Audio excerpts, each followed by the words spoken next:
하나님 말씀 로마서 1장 16절부터 17절까지입니다. 로마서 1장 16절부터 17절 말씀 찾으신 분 아멘 하겠습니다. 천천히 합독합니다. 시작. 내가 복음을 부끄러워하지 아니하노니 이 복음은 모든 믿는 자에게 구원을 주시는 하나님의 능력이 됨이라. 먼저는 유대인에게요 그리고 헬라인에게로다.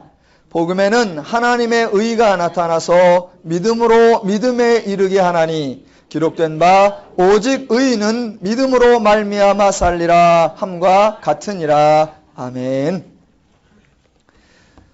바울은 로마 사람들을 향하여 서신을 쓰면서 또는 모든 사람을 향하여 마음 먹기를 자신이 빚진 자의 심정이다 라고 말했습니다. 사람들은 다른 사람에 대하여 빚진 자의 심정을 가지기를 좋아하지 않습니다. 왜냐하면 빚진 자의 심정을 갖는다는 것은 이미 자신이 그만큼 삶의 행복과 기쁨이 풍성하고 충만하다라는 고백이 있을 때에만 가능합니다.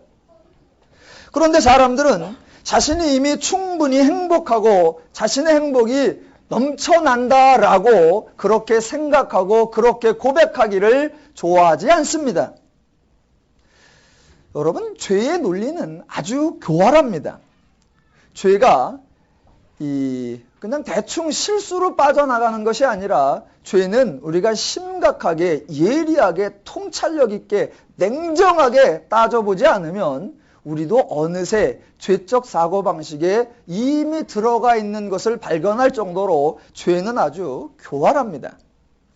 죄가 인간들로 하여금 자유와 평화와 안식을 그렇게 누리도록 그렇게 만들지 않습니다. 사람들이 왜 자기가 이미 행복하다, 자기는 이미 족하다 이런 말들을 고백하기를 원치 않느냐? 죄의 논리가 있기 때문입니다. 만약 어떤 성도가 이미 하나님이 허락하신 은혜와 복들로 인해 나는 행복하다. 그래서 더 이상의 새로운 비전과 새로운 꿈과 새로운 소망 그러는 것을 바라는 것이 아니다. 나는 이미 행복하다라고 고백을 하려고 하면 마음 한구석에서 이미 죄의 논리가 작동을 합니다. 그러면서 이런 마음이 들게 합니다. 사람이 현실에 안주하면 안 되는 것이야. 이미 자신의 삶을 다 된 것으로 만족하면 더 이상의 발전은 없는 것이야. 남들은 앞서가는데 나만 가만히 있으면 그게 결국은 내가 처지는 것이야. 이런 생각 많이 해보시고 들어보셨지요? 예, 이게 죄의 논리입니다. 그래서 사람들은 자신이 자족하며 산다, 그것을 지혜롭게 산다고 생각하지 않고 그것을 나태하고 현실에 안주하고 사는 것으로 착각하게 만듭니다. 사람들은 다른 사람에 대하여 빚진 자의 심정을 갖지 않습니다. 내가 가진 것을 나누어 주어 피차간에 서로 안위를 받을 수 있다, 그렇게 생각하지 않습니다. 내가 누군가에게 무엇을 줄 수 있으면 줄 수 있다라고 하는 사실이 자랑스럽고 기쁠 뿐이지 내가 받아야 된다라는 생각을 별로 하지 않습니다. 내가 누군가의 도움을 받는 것 부끄러워할 뿐입니다. 서로 안위를 주고받는다 그렇게 생각하지 않습니다. 죄의 교만의 극치입니다.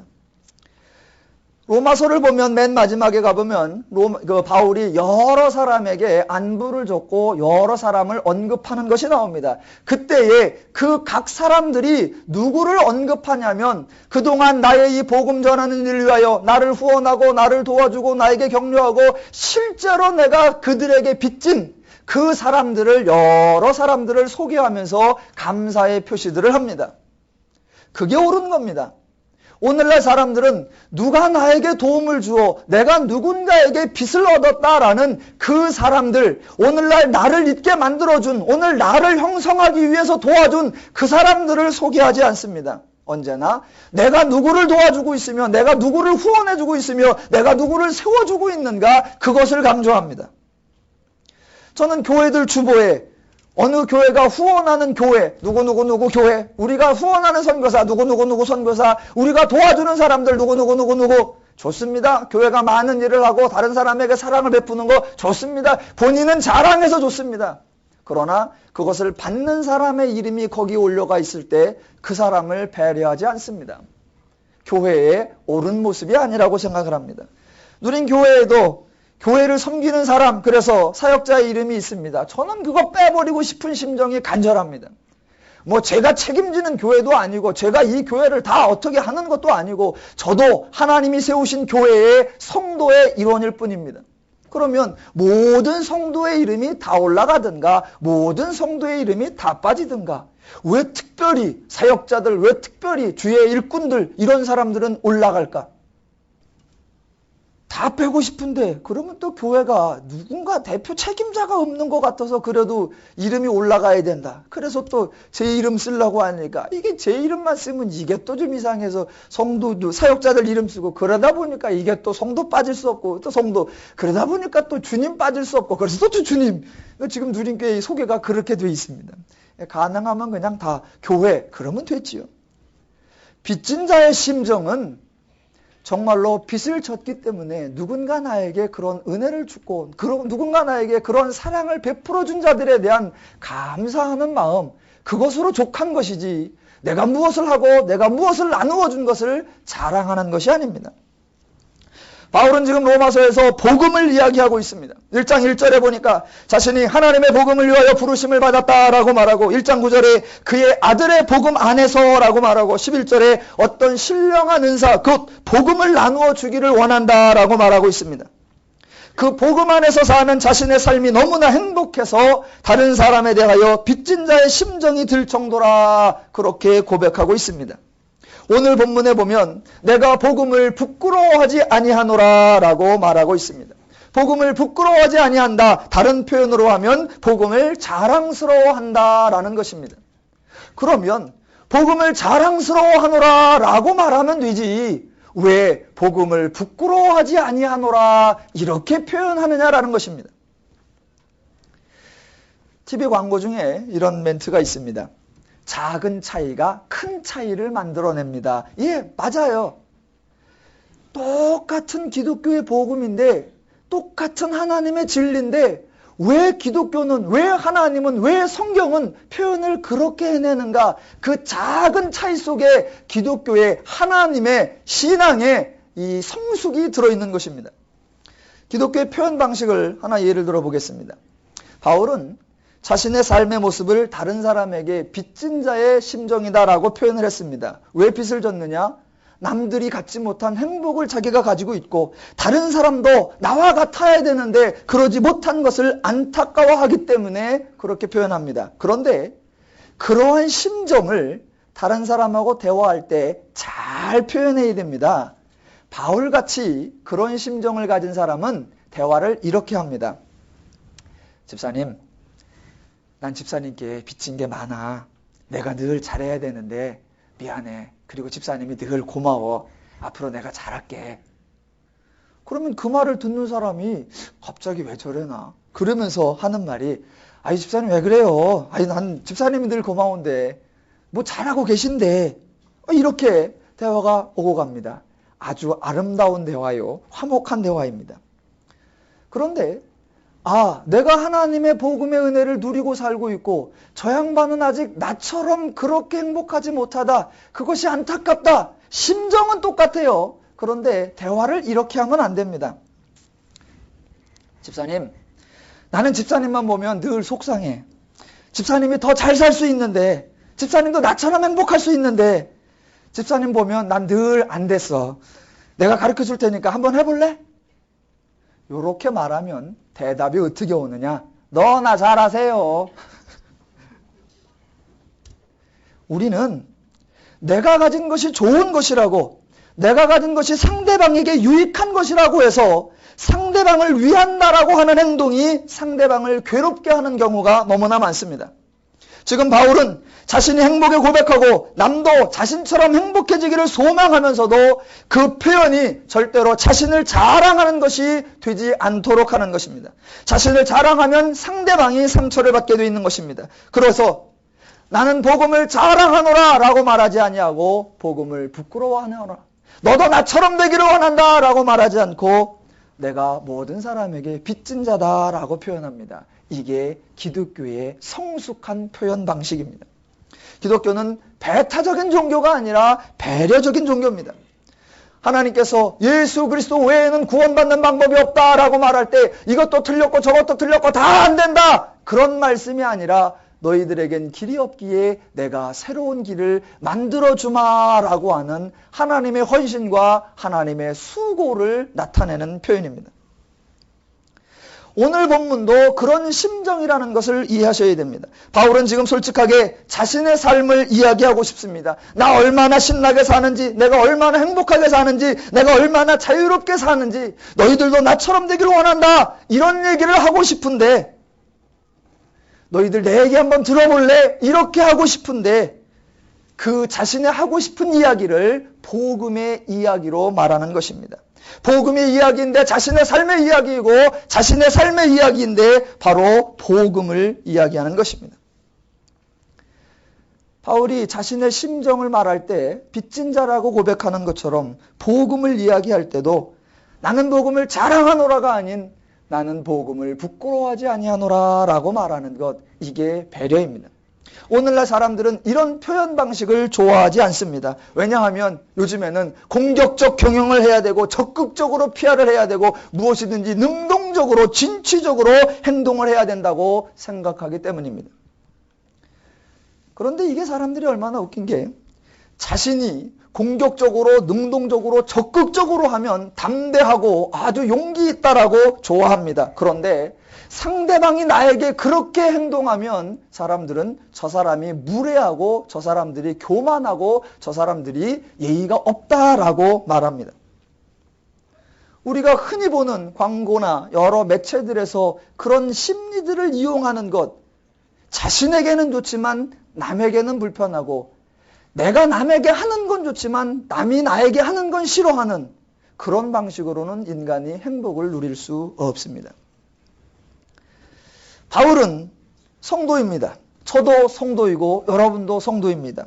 똑같은 성도인데 바울은 복음을 부끄러워하지 아니하노라 라고 고백했습니다. 오늘날 우리 성도들은 복음에 대해서 어떤 생각을 하고 있나? 제가 혼자 이렇게 고민을 해볼 때 복음을 부끄러워하지 않노라. 그래, 거기는 동일해.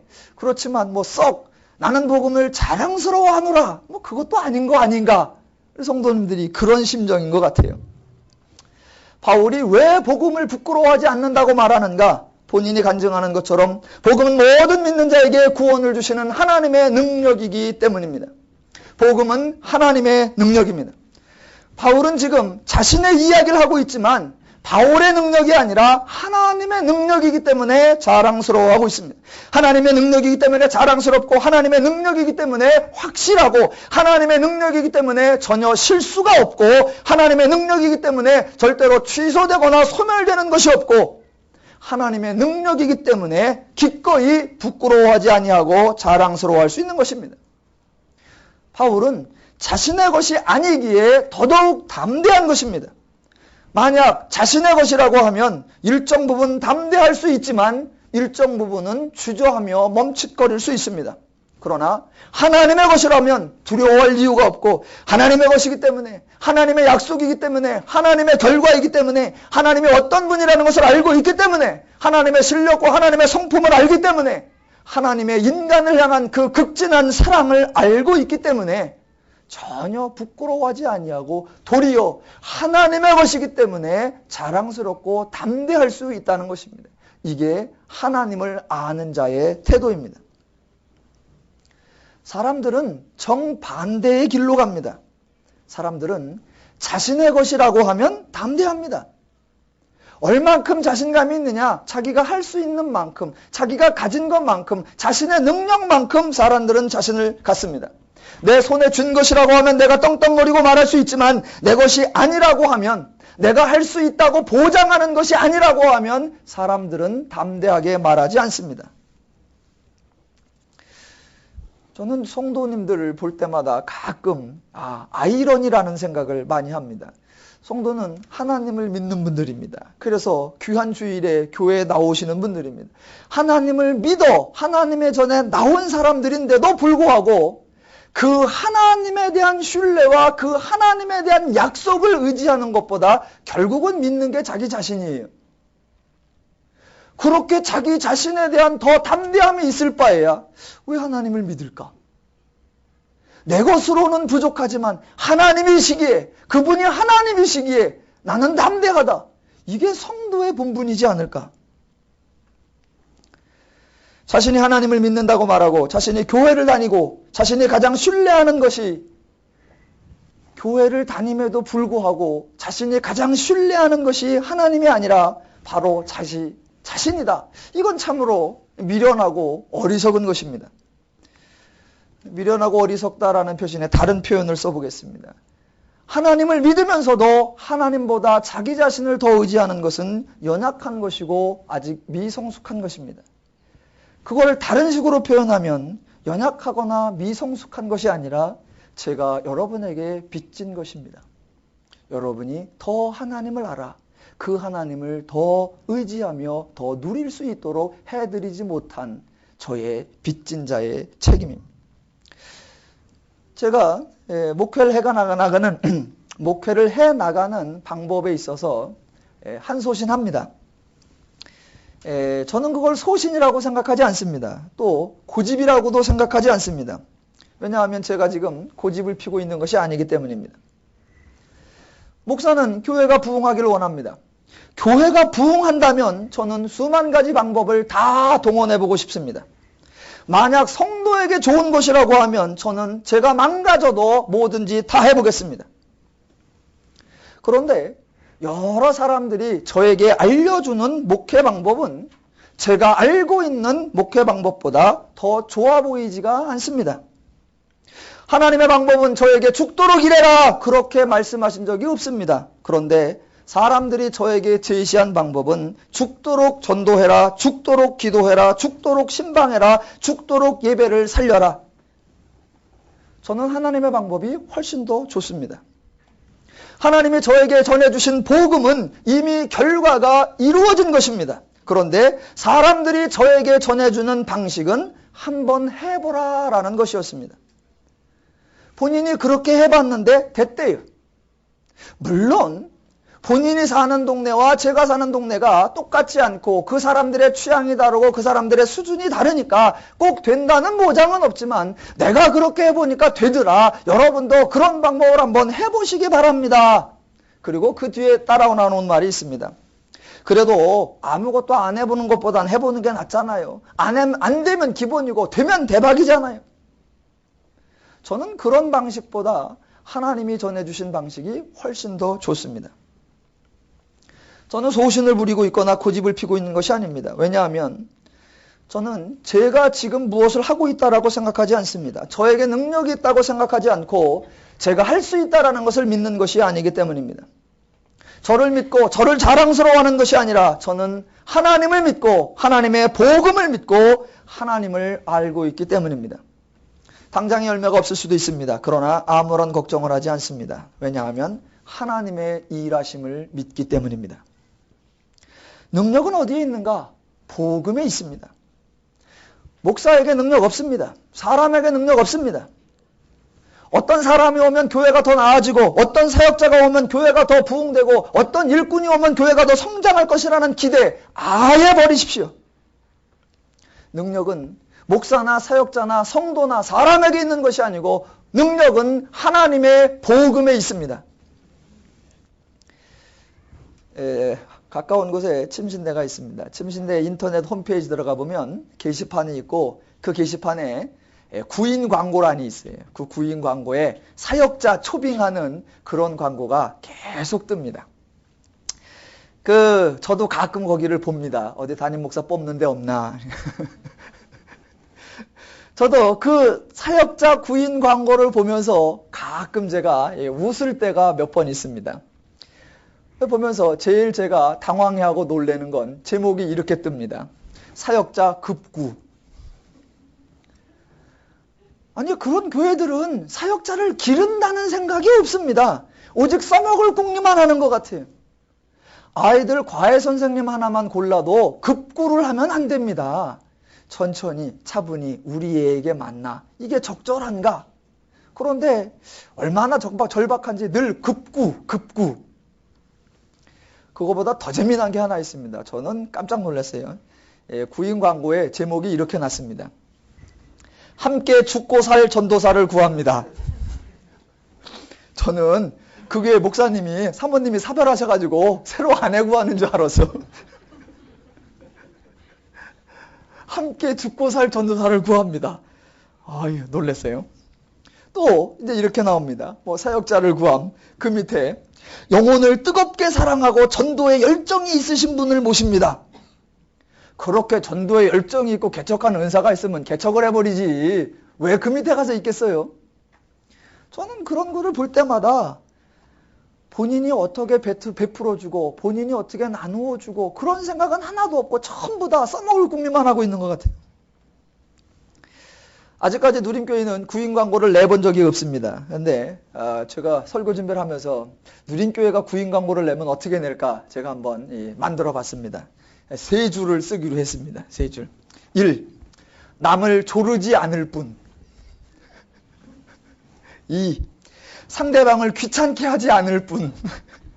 그 밑에 표탕표 당구표 딱 쳐놓고 단 복음을 아는 분, 복음을 믿는 분.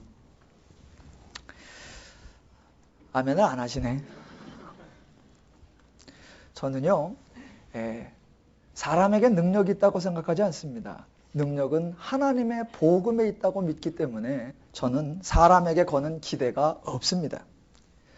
저희 교회 여러 사역자들이 있는데 그 사역자들 중에 이 사역자가 이것을 좀 해주었으면 그런 바람이 하나도 없습니다. 우리 이원열 전사를 바라보면서 저 이원열 전사가 이것 좀 해주었으면 그런 기대가 하나도 없고 그저 바라만 보고 보아도 좋겠네. 우리 이건구 전사가 있습니다. 저것도 하고 저것도 하고 저것도 하고 그러면 정말 좋을 텐데 그런 기대가 없습니다. 그저 함께 있으니 좋다. 왜? 사람에게 거는 기대가 없기 때문입니다. 그 사람을 포기했다는 게 절대로 아닙니다. 또 저는 우리 집사님들, 성도님들에게 거는 기대나 소원이 없습니다. 우리 성도님이 요번에 이걸 한번 크게 해줬으면 그런 기대 없습니다. 요번에 저희를 한번 멋지게 해주었으면 그런 거 없습니다. 우리 성도님들이 이런 면에 한 역할을 해줬으면 없습니다. 왜냐하면 제 스스로도 제가 무엇을 하고 있다라고 생각하지 않는데 그런 제가 어떤 사역자가 무엇을 해주기를, 어떤 성도가 무엇을 해주기를 그렇게 바란다면 그것은 말이 되지 않습니다. 능력은 사람에게 있지 않고 하나님의 복음에 있기 때문에 제가 믿고 제가 바라는 것은 오직 하나, 하나님의 복음을 아는 것입니다. 그래서 제가 복음을 더 알기를 원하고 더 알므로 복음을 누리기를 원하고 우리 사역자들에게도 그들이 복음을 더 많이 알고 그래서 그 학생들에게 복음을 더 정확히 분명하게 가르쳐 주기를 그걸 원하고 우리 성도님들도 복음을 알고 복음을 누리고 복음을 부끄러워하지 않기를 기대하는 것입니다. 저는 이게 소박한 꿈이라고 작은 꿈이라고 생각하지 않습니다. 그 어떤 꿈도 저의 이 소망보다 작을 것입니다. 어떤 비전도 저의 이 비전에는 비기지 못할 것입니다. 하나님의 능력이 나타나서 하나님의 성도들이 하나님의 은혜를 누리며 사시기를 주님의 이름으로 축원합니다. 복음은 모든 믿는 자들을 구원하시는 하나님의 능력이라고 했습니다. 모든 사람입니다. 복음에 하나님의 관심은 모든 사람입니다. 절대로 특정 지역에 있는 특정 인물에 관한 그런 내용이 아닙니다. 바울이 자신이 빚진 자다라고 말하는데 그 대상이 누구냐면 1장 14절에 보니까 헬라인이나 야만이나 지혜 있는 자나 어리석은 자에게 다 내가 빚진 자라라고 합니다. 오늘 본문 16절에도 내가 복음을 부끄러워하지 아니하노니 이 복음은 모든 믿는 자에게 구원을 주시는 하나님의 능력이 됨이라. 먼저는 유대인에게요 그리고 헬라인에게로다. 이거는 유대인과 헬라인이라는 얘기가 아니라 모든 사람이다라는 이야기입니다. 왜냐하면 여러분 다 자기 나름대로 기준을 가지고 있습니다. 예전에 지금 바울이 로마의 사람들에게 편지를 쓰는데 그 바로 앞 시대인 헬라 시대에는 헬라 사람들이 사람을 나눌 때 어떻게 나누느냐 늘 두 부류로 나눕니다.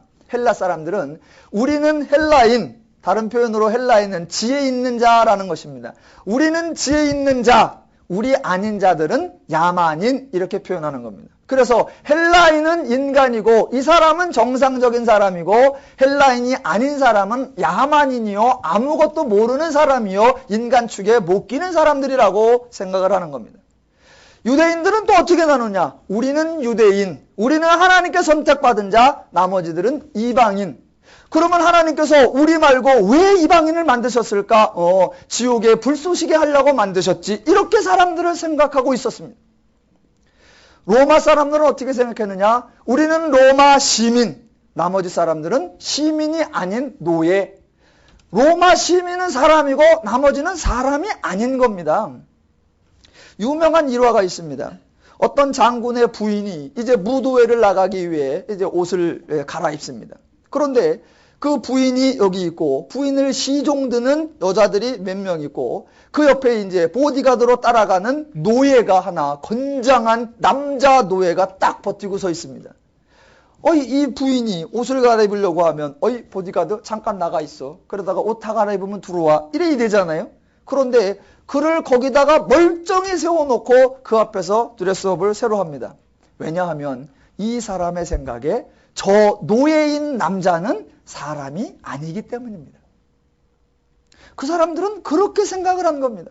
그런데 지금 바울이 하나님의 복음의 대상이 누구냐? 유대인이요 헬라인에게다. 즉 모든 사람에게 다 적용되는 것이다 라고 말하고 있는 것입니다.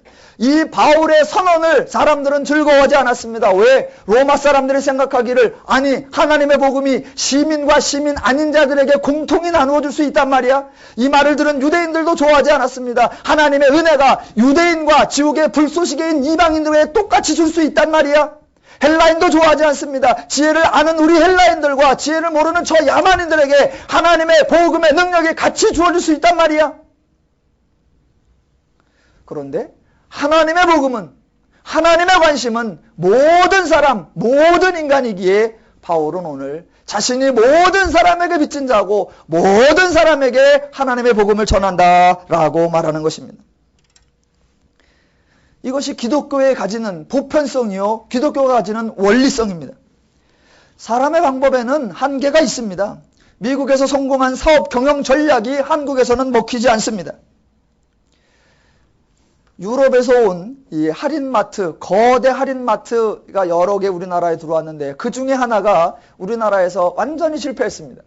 그래서 이제 몇 개는 매각을 하고 아예 한국에서 철수를 하느냐, 그나마 한국에 남아있느냐, 지금 유명 할인마트가 곤고함에 빠져 있다고 합니다.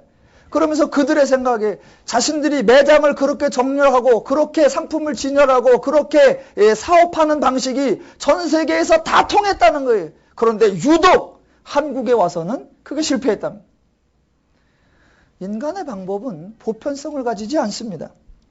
제조업에서 성공한 경영 전략이 서비스업에 적용하지 않습니다. 그것이 인간의 지혜의 한계요, 인간 방법의 한계입니다. 사람마다 다르고 기질마다 다르고 문화마다 다르고 인종마다 습성이 다 다르기 때문입니다. 그러나 복음은 그런 어떤 인간의 발상이 아니라 모든 인간으로 내성을 하시는 하나님의 원리요, 하나님의 방법이기 때문에 모든 인간이 죄에 빠졌다라고 하는 보편성에 근거하고 그 모든 죄인을 구원하시겠다고 하는 하나님의 방법이기에 모든 인간이 대상이 되는 겁니다. 헬라의 지혜, 로마의 학문, 법률 이런 것들을 사람들은 상당히 존중을 합니다. 조금 심하게 표현하면 저는 헬라의 철학이나 로마의 학문에서 배울 게 하나도 없다고 생각하는 사람입니다. 왜 하나도 없다고 생각하느냐? 잘 들어보십시오. 헬라 사람들이 인간이 이렇게 살아야 한다라고 말한 그 인간의 원리는 자기들만의 얘기지 나머지 야만인들은 전혀 빼놓은 상태입니다. 로마 사람들이 법을 발달시켰을 때 그 법의 대상자는 로마 시민 자기들 뿐이지 노예들은 전혀 무관한 거였어요. 그거는 이미 편파와 그건 이미 자기들만을 위한 것으로 만약 그 시대였다라고 하면 저와 여러분은 도무지 혜택을 받을 수 없고 도무지 무관한 자입니다. 조금 심하게 표현해서 헬라 철학이나 로마의 학문에서 배울 게 없습니다. 모든 시대, 모든 인간, 모든 상황에 창조자 되신 하나님의 복음의 진리가 가장 적합하고 가장 온전하며 가장 질서 있고 아름다운 것입니다. 또 그런 하나님의 복음이 방법의 제시가 아니라 결과의 선포입니다. 하나님은 이미 이루었다라고 선언해 주시는 것이 한번 해보자라고 제안하는 것이 아닙니다. 저는 예수를 어떤 안 믿던 분이 계시다가 그분이 이제 예수를 믿으면 제발 급하지 말고 기독교가 뭔지, 하나님이 무엇인지, 복음이 뭔지, 진리가 뭔지 좀 차분히 알고 그 다음에 무슨 말이라도 하자. 저는 그걸 자꾸 강조합니다. 예전에 어떤 가수분이 계셨습니다. 예수 안 믿을 때 잘 나갔었어요. 그래갖고 노래도 재미난 노래, 유행하는 노래 아주 히트를 쳤어요. 그러다 어느 날 그분이 이제 인기도 떨어져서 이제 인생이 꾸물꾸물하다가 이제 예수를 만나서 교인이 되었습니다. 교인이 되어서 기쁘면 잠시 기다려. 비록 예전에도 음악적, 작곡적 재주와 작사, 노래하는 실력이 있었어도 잠시 기다려서 복음이 뭔지, 하나님이 누구이신지 그걸 차분히 알고 그 재주를, 그 하나님의 것을 잘 드러내는 쪽으로 써야 합니다. 기독교는 그런 게 아니란 말입니다. 로마서 전체를 통해서 살펴보겠지만 우리는 단 하나의 조건이나 어떤 방법을 제시하는 것을 만나볼 수 없을 것입니다. 로마서 성경 전체를 통해 하나님이 이루신 복음, 하나님이 완성하신 구원, 저와 여러분에게 받은 하나님의 은혜가 선포될 것입니다. 또 그런 하나님의 인간을 위한 것이기에 기독교의 가장 중요한 덕목 중에 하나가 바로 배려입니다. 여러분, 기독교는 배려적입니다. 배타성이라고 생각하시면 안 됩니다. 배타성이라고 하는 건 이미 비교를 전제로 하는 겁니다. 그런데 하나님은 비교의 대상이 없기 때문에 배타성이라는 건 원래 존재할 수가 없는 겁니다. 기독교는 이것으로 안 되고 저것으로 안 돼, 이것만 돼, 이런 표현이 아닙니다. 애시당초 길이 없기 때문에 하나님이 하게 해주시는 것.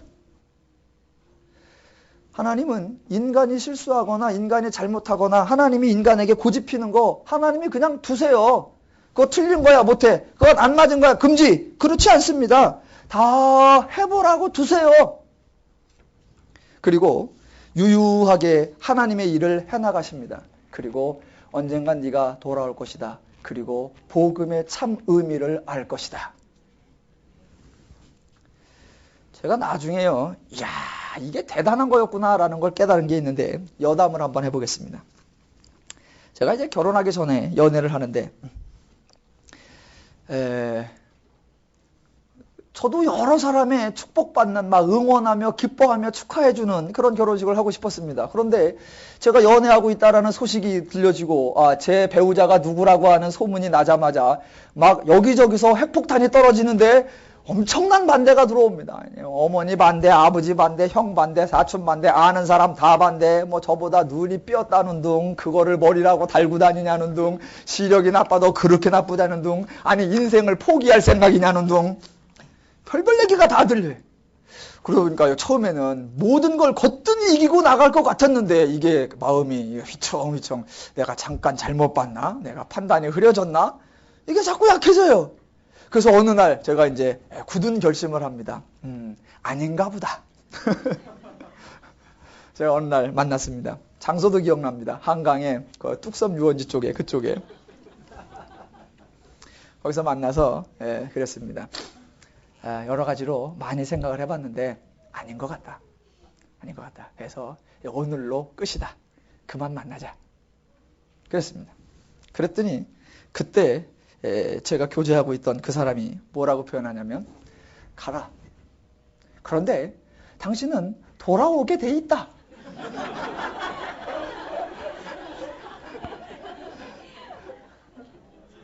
이건 실화입니다. 그러면서 그때 표현이, 당신은 돌아오게 돼 있다. 대신 총각으로 돌아오든지 딴 데 가서 결혼을 하든 뭘 하든 그냥 돌아오든지 중고가 돼서 돌아오든지 지금 오든지 나중에 오든지 방법과 상황의 문제지 당신은 돌아오게 돼 있다. 겁나 불어이.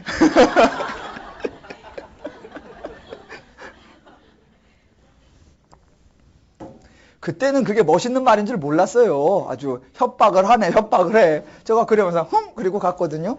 근데 지금 돌아와서 잘 살고 있습니다. 그때는 몰랐는데 성경을 읽으면서 아, 하나님 방식이었구나. 본인이 알고 그랬는지 모르고 그랬는지 모르는데 하나님의 배려성입니다. 하나님의 배려성. 인간을 금지시키고 제한하고 하나님은 그렇게 하지 않습니다. 그렇게 하면 인간은, 죄인은 더 반발하고 더 뛰쳐나갑니다. 그래서 어쩔 수 없이 허락해 주십니다. 대신 그가 돌아올 곳에 먼저 가 계시고 돌아올 수 있는 길을 예비해 주시고 돌아왔을 때 잘하였다고 끌어안아 주고 용서해 주시고 잔치를 베풀어 주시는 그런 하나님이십니다. 하나님은 인간의 자유를 허락하시고 인간을 존중히 여겨주십니다. 절대로 인간을 구속하지 않습니다. 행복을 믿기로 충성을 유도하지 않고 열매를 믿기로 종자를 심으라고 그렇게 말하지 않습니다. 기독교에는 걸림돌이라는 것이 없습니다. 하나님은 모든 인간을 위한 하나님의 사랑이 담겨 있는 것입니다. 오늘 17절에 보니까 복음에는 하나님의 의가 나타나서 믿음으로 믿음에 이르게 하나니 기록된 바 오직 의인은 믿음으로 말미암아 살리라, 이렇게 되어 있습니다. 복음은 하나님의 일하심의 결과요 하나님의 능력입니다. 그래서 복음에는 하나님의 의가 나타나는 것입니다. 사람들은 이 구절을 좋아하지 않습니다. 왜 안 좋아하느냐? 내가 나타나는 것이 아니라 하나님의 의가 나타나기 때문입니다. 여러분, 죄의 속성이 뭐냐면 자신이 드러나는 겁니다. 죄의 속성이 자신이 드러나고 자신이 부각되고 자신이 높아지는 것입니다.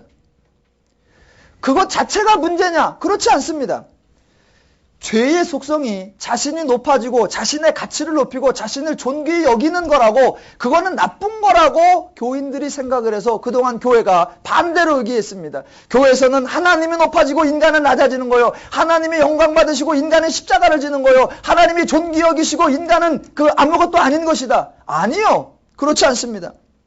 하나님은 인간을 사랑하시고 인간을 존귀히 여기시고 인간을 가치 있게 하시고 인간을 높아지게 하십니다. 그것이 하나님의 마음이요 하나님의 심정입니다. 그러면 하나님도 그렇게 하길 원하시고 사단이 하는 말도 그렇게 하니까 같다는 말이냐? 겉모양은 같습니다. 그러나 그 내용을 살펴보면 하나님의 방식과 사단이 말하는 방식은 전혀 다릅니다. 자, 뭐가 다르냐?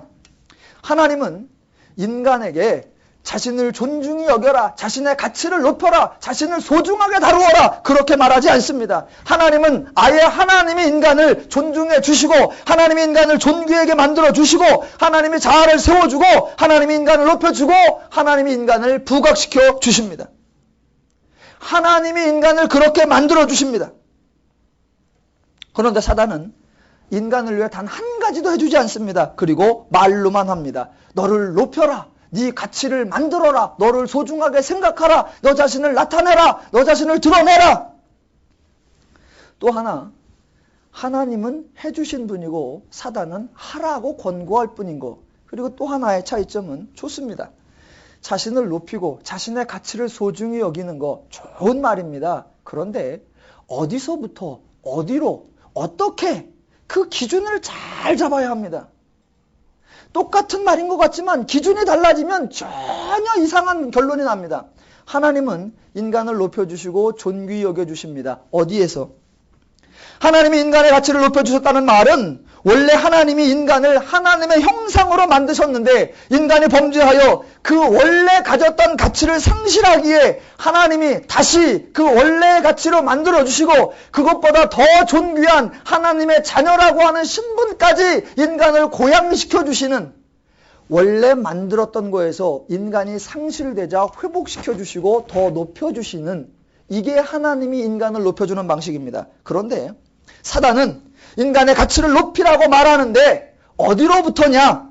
인간이 잃어버렸던, 죄인이 되어 상실했던 그 가치로부터 회복하라, 이런 표현이 아니라 사단이 하는 말은 저 사람보다 가치를 높여라, 저 사람보다 존귀하게 되라, 저 사람과 경쟁력이 있어야 된다, 저 사람보다 나아야 한다라는 것입니다. 그렇게 표현하면 너무 경쟁이 드러나는 것 같으니까 교활하게 표현 방식이 바뀝니다. 다른 사람과는 달라야 한다. 나는 나만의 가치가 있어야 한다. 차별화 전략을 통해 자신의 가치를 상대방에게, 다른 사람들에게 높이라고 하는 것입니다. 이건 엄청난 차이입니다. 하나님은 모든 사람이 그 자신이 상실된 가치에서 원래의 가치로 올라오게 만드는, 그래서 하나님 방식으로 존귀함을 받은 모든 사람에게는 모두가 상호 존중하며 인격적이며 배려하며 함께 화목하며 연합하며 즐거워할 수 있습니다. 그러나 사단이 말하는 식으로 저 사람보다 가치를 높여라 라고 말하면 거기는 언제나 갈등과 경쟁과 시기와 분냄과 다툼을 그칠 수가 없게 되는 것입니다. 사단의 방식으로는 안 됩니다. 죄의 방식으로는 안 됩니다. 하나님께서 우리를 만들어주신 하나님의 의가 나타나는 것, 이거는 절대로 하나님을 주장하고 하나님을 강조하기 위해서가 아닙니다. 복음에 하나님의 의가 나타난다라고 하는 그 표현은 하나님이 인간을 도우신다라는 표현입니다. 인간의 의를 무시해서 인간의 의를 없는 것으로 치부해서가 아니라 원래 인간의 의는 없기 때문에, 인간의 의가 없으면 아무 가능성도 없기 때문에 하나님이 하나님의 의라도 부여해서 하나님의 의에 의지하여라도 인간을 높이고자 하시는 하나님의 배려적 표현이지 인간과 비교하는 것이 아닙니다. 하나님이 인간과 경쟁해서 하나님이 하나님의 의 대신에 인간의 의가 드러날까 봐 다투시는 거냐? 절대로 그렇지 않습니다. 경쟁 가운데 인간을 꺾으시고 인간을 누르시고 인간을 무시하고 인간의 자존심을 밟고 하나님을 높이며 하나님의 영광을 나타내며 하나님을 존귀히 여기는 거냐? 절대로 그렇지 않습니다. 인간을 높여야 하는데 인간이 높아질 근거가 하나도 없으니까 하나님이 하나님의 의를 주셔서 그 하나님의 의를 지키고 올라서서 인간의 존귀함을 받으라고 하나님이 만들어주시는 겁니다. 그렇게 나타나는 하나님의 의가 십자가요. 그 십자가가 바로 하나님의 인간을 향한 희생인 것입니다. 하나님의 의가 나타난다는 표현은 절대로 자랑이나 교만이 아니라 인간 존귀를 위한 하나님의 배려인 것입니다. 하나님이 그렇게 행동하시는 것처럼 하나님의 교회들, 하나님의 성도들도 그런 방법이어야 합니다.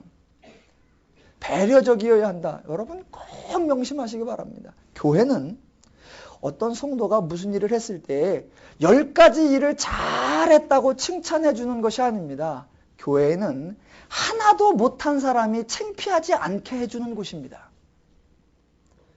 이건 교회밖에는 이렇게 할 곳이 없습니다. 세상은 하나라도 한 사람, 10개라도 한 사람을 드러내주는 방식이고, 교회는 하나도 안 한 사람이 창피하지 않게 만들어주는 곳. 그래야 그곳에 사랑과 화목과 안식과 연합과 일치와 행복이 있습니다. 하나님이 복음에 하나님의 의를 나타내는 것은 인간을 무시하는 것이 아니라 없는 인간을 위해 베풀어 주시는 하나님의 사랑의 표현입니다. 마지막에 믿음으로 믿음에 이르게 하나니라는 표현이 나옵니다. 복음은 하나님의 역사이기 때문에 인간의 수고나 인간의 헌신이나 인간의 노력이나 인간의 충성이라는 말이 없고 하나님이 하신다, 그 표현을 믿음으로 한다고 했습니다.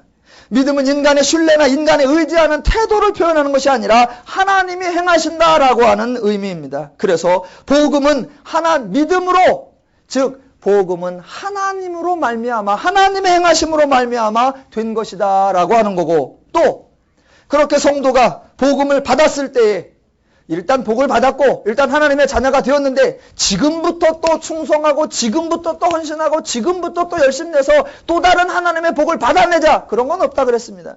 이미 믿음으로, 즉 하나님의 일하심으로 내가 하나님의 복을 다 받았으니 그 받은 바 하나님의 복을 하나님의 원리, 하나님의 심정, 하나님의 마음, 하나님의 방식, 하나님의 뜻, 하나님의 기준, 하나님의 가치로 누려나갈 때 그렇게 하나님의 것으로 누려나간다라는 표현을 믿음으로 행한다라고 표현하는 겁니다. 그래서 오늘 본문에 믿음으로 말미암아 믿음에 이르게 한다, 믿음으로 믿음에 이르게 한다, 즉 하나님의 역사로 말미암아 되어진 것을 하나님의 원리로 말미암아 내 삶에 누리며 간다.